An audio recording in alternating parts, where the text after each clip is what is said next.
এই মুহূর্তে জার্মানির মিউনিখে আছেন সহকর্মী বিটু বড়ুয়া। ইউরো চ্যাম্পিয়নশিপের সবশেষ খবর জানতে সরাসরি যুক্ত হচ্ছি তার সঙ্গে।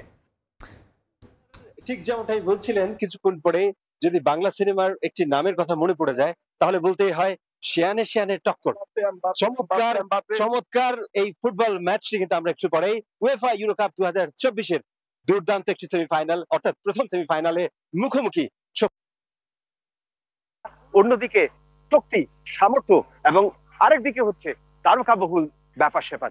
দুই দলে রয়েছে তারকাদের ভিড়। বিশেষ করে আপনি যদি বলেন লুইস ফুয়েন্তেস অর্থাৎ স্পেনের যে কোচ, তার কাছে তার রসদ হিসেবে রয়েছে ডানি কারভাল, কিন্তু যদিও খেলতে পারছেন না, কারণ তিনি জামাল মুজিয়ালাকে অর্থাৎ জার্মানির সাথে খেলার সময় তিনি দুবার হলুদ কার্ড দেখেছেন এবং যার ফলে তিনি আজকে খেলতে পারছেন না, যার ফলে তিনি বাদ যাচ্ছেন।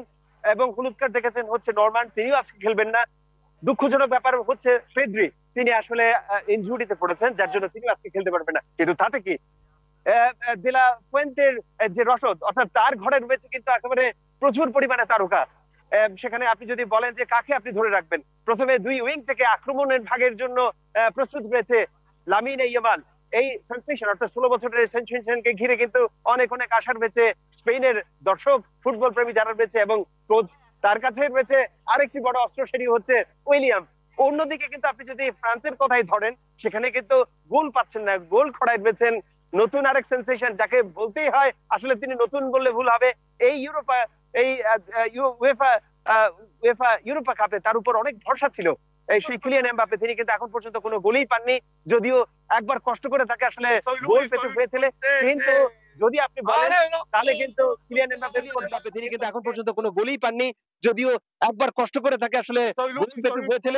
কিন্তু যদি আপনি বলেন তাহলে কিন্তু কিলিয়ান এমবাপ্পের উপর ভরসা কিন্তু তাকে এখনো পর্যন্ত দ্বিতীয় দেশমকে কিন্তু রাখতেই হবে। অন্যদিকে কিন্তু সেই দলের রয়েছে হার্নান্দেজ, একই সাথে কুন্ডে, কান্টে, মার্কুস থুরাম, কার কথা বলবেন? যদিও গ্রিজম্যানের অবস্থা কিন্তু খুবই সন্তোষজনক নয়, তিনিও কিন্তু আসলে গোল খরায় ভুগছেন।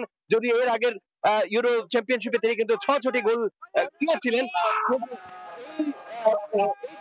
তিনি কিন্তু আমার পিছনে দেখতে পাচ্ছেন যে ফ্রান্সের ফুটবল প্রেমীরা রয়েছে, তারা কিন্তু নেচে গিয়ে আজকে তার আগে কিন্তু তাদের যে জয়ের ব্যাপারে তারা আশাবাদ ব্যক্ত করছেন। কিন্তু একইভাবে স্পেনের যারা দর্শক রয়েছে তাদের সাথে কথা বলেছিলাম, তারা আজকে জয়ের ব্যাপারে একেবারে মানে